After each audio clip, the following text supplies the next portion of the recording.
Nosotros saludamos a las hermanas y a todos los hermanos que están en la iglesia recibiendo esta transmisión con la paz del Señor Jesús.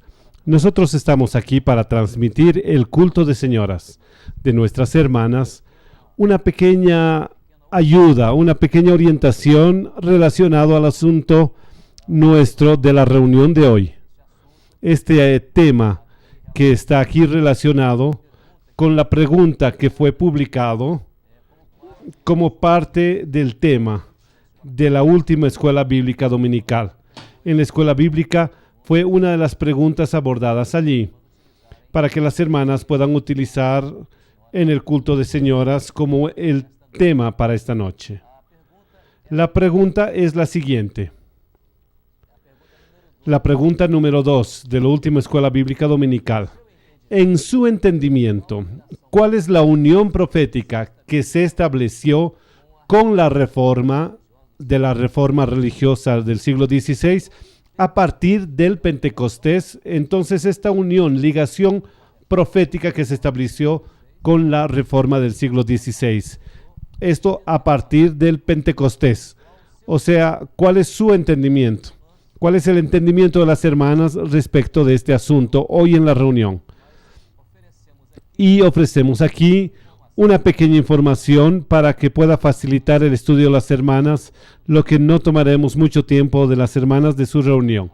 Entonces, la respuesta que nosotros les presentamos fue esta aquí.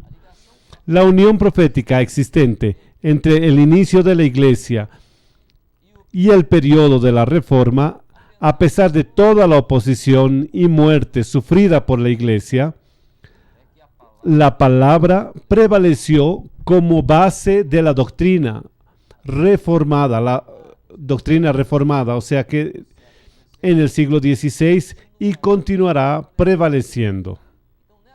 Entonces, en esta respuesta, las hermanas irán a comentar en la reunión respecto de la unión y ligación profética entre el inicio de la iglesia, que nosotros ya hemos estudiado en la Escuela Bíblica Dominical, la iglesia del periodo de Éfeso y de Esmirna, allí el periodo y de qué manera la palabra del Señor continuó uniendo proféticamente aquel periodo con el periodo de la reforma.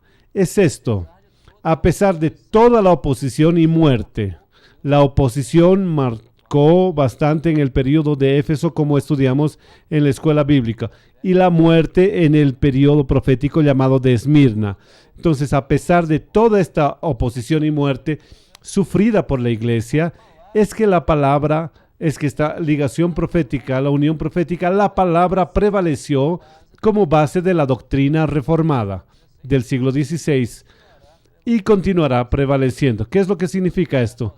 Que para nosotros hoy, que es esta última parte aquí, la palabra continúa como base de la doctrina, como continuó en la reforma religiosa del siglo XVI, como también establecido allá en el periodo al inicio de la iglesia.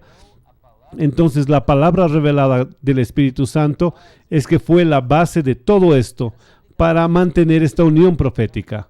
No es una unión histórica, sino es profética. Ahí con esto entonces las hermanas irán a trabajar en este asunto de la siguiente forma. La primera cosa que las hermanas van a observar, el tema nos habla de su entendimiento, del entendimiento de las hermanas. Las hermanas van a observar primeramente dentro de la dinámica del trabajo aquello que está relacionado a las lecciones que pueden ser tomadas de este asunto. La segunda etapa del trabajo de las hermanas hoy será descubrir algunas revelaciones en la palabra del Señor relacionadas a este asunto.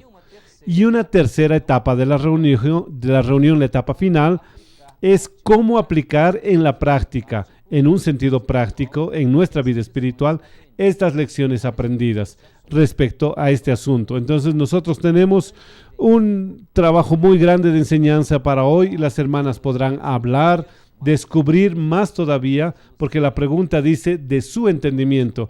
Entonces podrán descubrir nuevas revelaciones sobre el asunto, podrán también abrir el asunto, sacar lecciones del asunto.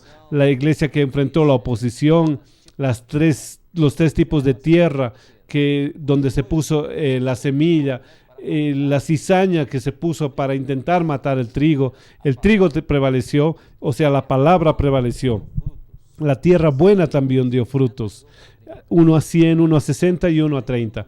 ¿Y dónde están las lecciones para nosotros, para nuestra vida práctica, para hoy? Y entonces estamos con esta orientación para que las hermanas puedan trabajar. Incluso pueden utilizar hasta versículos bíblicos. Por ejemplo, Lucas capítulo 21, versículo 33. El cielo y la tierra pasarán, pero mis palabras no pasarán. Lucas 21, versículo 33. Es una base para el estudio hoy. El Señor bendiga a las hermanas grandemente en este trabajo y estamos seguros que al final de este trabajo el Señor les dará una gran bendición a todas las que están en la iglesia. La paz del Señor Jesús.